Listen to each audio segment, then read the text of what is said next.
इस वीडियो में हम भगवत गीता के 18 अध्यायों में से 10वें अध्याय को समझेंगे, जिसका नाम है विभूति योग, यानी भगवान की दिव्य महिमा और उनकी महानता का अद्भुत वर्णन।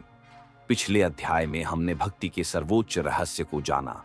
अब अर्जुन ने पूछा, हे माधव, मैं आपकी महिमा को हर जगह कैसे पहचानूं? आपकी दिव्य शक्ति और स्वरूप को कैसे जानूं? कृष्ण ने मुस्कुराकर कहा, अर्जुन, मैं सबका आत्मा हूं, सभी प्राणियों के हृदय में निवास करता हूं। मैं सभी जीवों का आरंभ, मध्य और अंत हूं। जहां भी महानता, सौंदर्य या शक्ति दिखे, समझ लो वह मेरी ही झलक है। फिर कृष्ण ने यह श्लोक कहा, अहम आत्मा गुणाकेश सर्वभूताशय स्थितः, अहम आदिश्च मध्यम च भूतानामंत एव च। इसका अर्थ है, हे गुणाकेश अर्जुन, मैं सभी प्राणियों में आत्मा के रूप में स्थित हूं।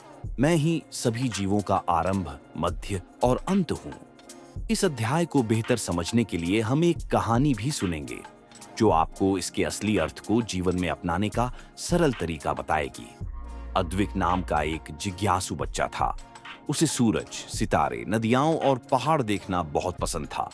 एक दिन वह अपने दादाजी के साथ नदी किनारे सूर्यास्त देख रहा था।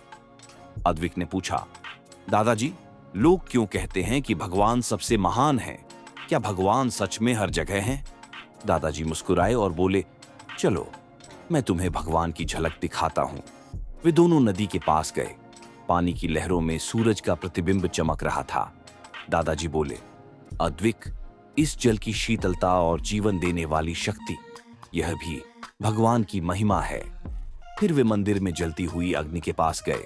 दादाजी ने कहा, इस अग्नि की ऊर्जा जो अंधकार मिटाती है, वह भी भगवान का रूप है। अंत में वे पहाड़ी की चोटी पर पहुंचे। सूरज धीरे धीरे पहाड़ों के पीछे डूब रहा था। आसमान में रंगों का अद्भुत मेल था। दादाजी बोले, जो सौंदर्य और शक्ति तुम यहां देख रहे हो, वह भी उसी एक दिव्य शक्ति की झलक है, भगवान। अद्विक ने चारों ओर देखा।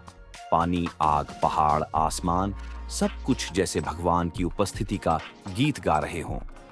उसने मुस्कुराकर कहा, अब मैं समझ गया, भगवान सच में हर जगह हैं, प्रकृति की सुंदरता और शक्ति में। अद्विक की तरह अर्जुन भी भगवान की दिव्य विभूतियों को समझना चाहता था। कृष्ण का संदेश यही है, जहां भी महानता, शक्ति या सौंदर्य है, वह उसी परमात्मा की दिव्यता का अंश है। जब हम यह देखना सीखते हैं, तो जीवन कृतज्ञता और विस्मय से भर जाता है।